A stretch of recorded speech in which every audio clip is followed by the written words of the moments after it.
In one of our previous videos, we talked about the trauma and depression that Neo had to go through to wake up for a second time. Struggling again with derealization and existential crises was not easy for him. Then he woke up in a reality that was unfamiliar to him. Why didn't Niobe want to help Neo?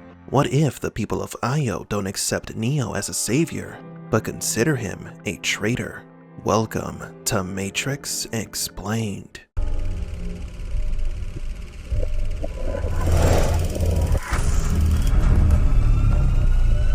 Welcome to the desert of the real.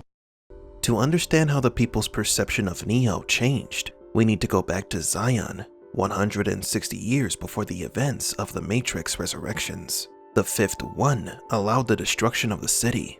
He was in collaboration with the machines. Then he started to rebuild Zion, the sixth version of the city. We know that these cities were created by the machines because of the technology and structure in the city, which would not be possible for humans to achieve in 100 years. But is there evidence that the machines built Zion? In a behind-the-scenes extra in the Matrix Reloaded DVD, production designer Owen Patterson explains how Zion is a matrix and how the machines may have built it. So in the first film, everyone lived in a little red house on the outside of a big cylinder. It was the power plant, a pod. And in this film, everyone lives on the inside of a cylinder in a little red hole. Basically, Zion, it's the power pods in reverse. Instead of projecting from a cylinder, they're living inside a cylinder. They've escaped from one environment to basically live in the same environment. My theory is that the machines purpose-built Zion for the human beings. But you have to have balance within the system so that you could have a matrix. Within that, there has to be a sense of freedom or rebellion, so you have to have a Zion. Some of the people who were part of the team that made the Zion sets claim that the city was most likely created by the machines. Zion is another form of control. This one, the fifth, or Neo's predecessor, could manipulate the simulation as Neo can. He handpicked the humans who will inhabit the new Zion. Then he died. We don't know how he died, or if the machines took his body to experiment on it, as they did with Neo. What is clear is that after the Fifth One died, the Oracle came in as a replacement to be Zion's guide. The One would no longer free people, her disciples would. And a new religion was created where the return of the One was destined. A reincarnation, if you will, similar to the Dalai Lama, where the One would emerge again within the Matrix. But with this second coming comes the destruction of the simulation and the liberation of all humans. Or at least that's what the people of Zion were convinced of. In Matrix Reloaded, Zion's people would bring offerings to Neo. They treated him like a messiah. He is the prophesized One, and soon the war will end. Although many of the high brass of Zion doubted the prophecy, the people maintained their belief, and it was not for less because their prophet was Morpheus. He was the perfect prophet, a charismatic leader who deeply believed in his convictions. But everything changed after the architect told Neo the truth. The One never existed, and Zion will be destroyed for the sixth time. Neo reveals this truth to Morpheus, but it was never seen when this truth was revealed to the townsfolk. So we must assume that Zion continued to believe that Neo was the One up until the end, after Neo gave his life for them. This caused a serious problem. The religion of the One, this belief created by the Oracle, never mentioned peace with the machines. It talked about how a chosen one would destroy the Matrix and free the humans. Some of the people of Zion did not accept the truce with the machines. They did not want peace with the robots, and thus they continued at war. How do we know this? Niobe herself said so. Zion was stuck in the past, stuck in war, stuck in a matrix of its own. They believed that it had to be us or them. Still, many Neo-believers remained in Zion as Morpheus rose through the ranks and became the leader of the city. But tragedy would soon strike when the Oracle prophesied the rise of a new power. Morpheus ignored her warnings, and then came Zion's destruction. Morpheus's beliefs were wrong. Not only did the One never exist, but Neo's sacrifice was in vain because the machines did not keep their end of the deal and came into conflict with each other, and Zion was caught in the middle. The surviving humans with the help of friendly machines, created Io. But the interesting thing is that at no point do we see tributes to Neo in the city. There is a statue of Morpheus, but none of the One. Shouldn't there be a remembrance of the person who died saving Zion?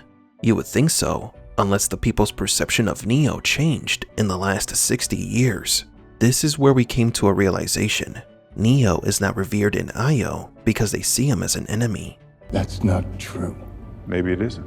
Maybe there's no foundation to the rumors that you disappeared because you were working with the machines from the beginning. Morpheus, stop. Morpheus mentions the rumors that Neo was working for the machines all along. But where did these rumors come from? Later in the movie, the new Morpheus tells Neo that he learned all about him in the construct. When Neo was alive, he was idolized.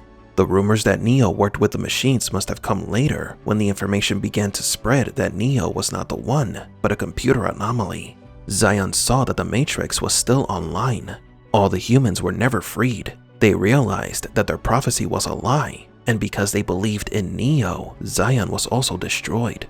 Now it makes sense why there is a statue of Morpheus and not of Neo in Io. Morpheus fought to free all the humans. Neo only perpetuated human imprisonment. Niobe told Neo that she never believed in the One. Io's philosophy seems to be on staying as far away as possible from conflict with the machines and prophecies.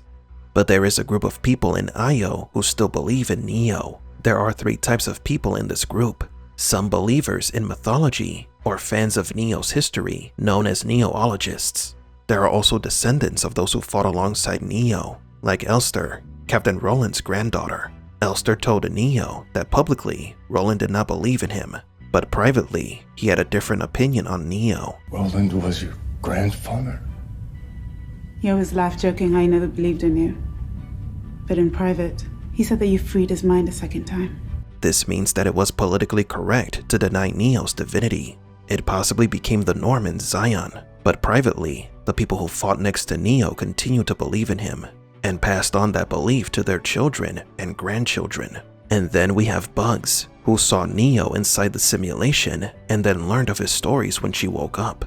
This group of descendants and fans are in the minority. Everything indicates that the world has lost faith in Neo and that they see him as part of the problem. Now we understand why Niobe was upset with Bugs when she rescued Neo and why she didn't want to help him save Trinity. She thought it could have been another trap of the machines. Let's put ourselves in Niobe's shoes for a moment. After so many rumors that Neo worked for the machines, the unfulfillment of the prophecy, and the destruction of Zion, Neo returns 60 years later, barely having aged. Seems fishy, don't you think? No doubt Niobe would think that he is not human, that he is a machine and part of the Matrix's system of control, just like his predecessors were. In Niobe's situation, the most logical decision was to imprison Neo and investigate what was going on. However, the element that changed the equation was Sati's interference. That gave Niobe hope that maybe Neo was Neo and not an enemy. But she, like Bugs and her team, are the minority. But do you agree? What would the inhabitants of Io think?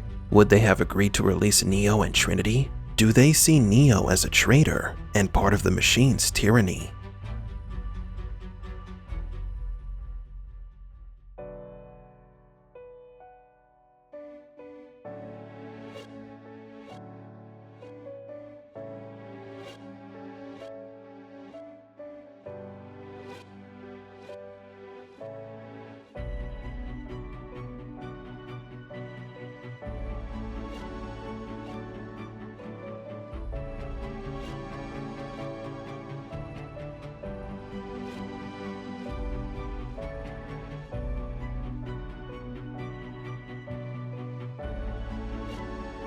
For Matrix Explained, please leave a like and subscribe.